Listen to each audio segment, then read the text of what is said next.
इस एल्गोरिथम में हम एक अरिथमेटिक एक्सप्रेशन का सॉल्यूशन फाइंड आउट करेंगे। सबसे पहले हम ये समझने की कोशिश करेंगे कि ये एल्गोरिथम यानी ये प्रॉब्लम क्या एक्सपेक्ट कर रहा है हमसे। ये प्रॉब्लम ये कह रहा है कि y is a function of x and n, यानी y का वैल्यू x और n पे निर्भर है। जब n 1 होगा तब y होगा 1 प्लस एक्स। जब n 2 होगा y होगा 1 प्लस एक्स अपॉन n।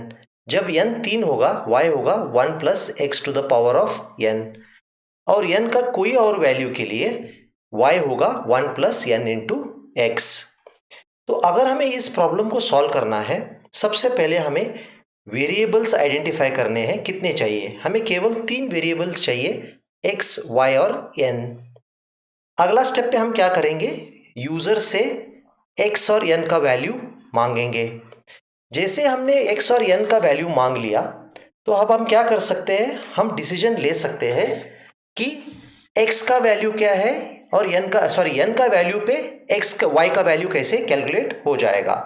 तो स्टेप नंबर 3 में हम क्या करेंगे? हम पहले पूछेंगे कि अगर n 3 है तब हम क्या करेंगे? अगर n 3 है तब हम y को 1 प्लस एक्स करेंगे, जैसे उस प्रॉब्लम में यहां दिया गया है। अगला स्टेप पे अगर n 1 नहीं है तब हम क्या करेंगे? हम एल्स इफ कंडीशन में हम चेक करेंगे। Else if n is equal to 2 तब y होगा 1 प्लस एक्स अपॉन n।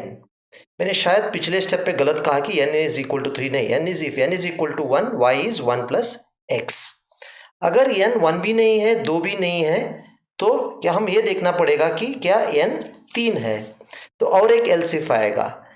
अगर n 3 है, ठीक है, अगर n का वैल्यू 3 है तब y होगा 1 प्लस x इंटू एक्स, क्योंकि ये 1 plus x raise to the power n है। क्योंकि n 3 है, मैं x को 3 बार मल्टीप्लाई करा रहा हूं। और अगर n का वैल्यू 1 से कम है और 3 से ज़्यादा है तब मैं बड़ी सिंपल तरीके से ये लिखूंगा कि else y is 1 plus n into x, और स्टेप नंबर 4 पे मैं वैल्यू ऑफ y प्रिंट कराऊंगा। ये काफ़ी सिंपल लॉजिक है क्योंकि इसमें सिर्फ इफ एल्स का यूज़ कराना है। और हम 1-2 टेस्ट वैल्यू देख के इसको आपको समझाने की कोशिश करेंगे। स्टेप नंबर 1, x, y और n, इनको हमने इनिशियल वैल्यू नहीं दी है, ये रैंडम कोई वैल्यू कंप्यूटर दे देगा। x और n, x को 7 दे दिया हमने, n को 2 करा दिया। क्या n इज इक्वल टू 1? ये कंडीशन फॉल्स है। Else if n equal to 2, ये कंडीशन ट्रू है।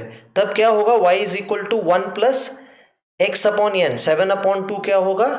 3.5। तो y का वैल्यू होगा 3.5। इफ एल्स इफ में फंडा ये है, अगर एक कंडीशन ट्रू होगा तो उसका बॉडी केवल एग्जीक्यूट होगा, बाकी बॉडियां एग्जीक्यूट नहीं होंगे। तो यहाँ पे क्योंकि एक कंडीशन ट्रू है, केवल एक कोड एग्जीक्यूट होगा और सीधा हम स्टेप नंबर 4 पे आएंगे और 3.5 हम प्रिंट कराएंगे। चलिए और एक एग्जाम्पल लेके हम इसका आपको समझाने की कोशिश करेंगे। रीड x और n। x है 10, n है 11, n 1 है, फॉल्स है, n 2 है, ये भी फॉल्स है, n क्या 3 है, ये भी फॉल्स है। एल्स में ऑटोमेटिकली आ जाएंगे हम। तब क्या होगा? y is 1 plus n into x, 10 into 11 होगा 110। तो y का वैल्यू 110 करके प्रिंट होगा। तो ये एक प्रॉब्लम था जिसमें हम इफ एल्स इफ चाहे जितने एल्स इफ प्रॉब्लम बेस पे है उस पे हम एल्स इफ यूज करके फाइनली एल्स यूज करके हम सोल्यूशन हल कर रहे थे। तो आपको ये चीज़ ध्यान रखना ज़रूरी है कि अगर एक कंडीशन ट्रू हो तो केवल उसका बॉडी एग्जीक्यूट होगा, बाकी सारे कंडीशन चेक भी नहीं होंगे, सीधा स्टेप लास्ट स्टेप पे आएगा और वैल्यू प्रिंट हो जाएगा।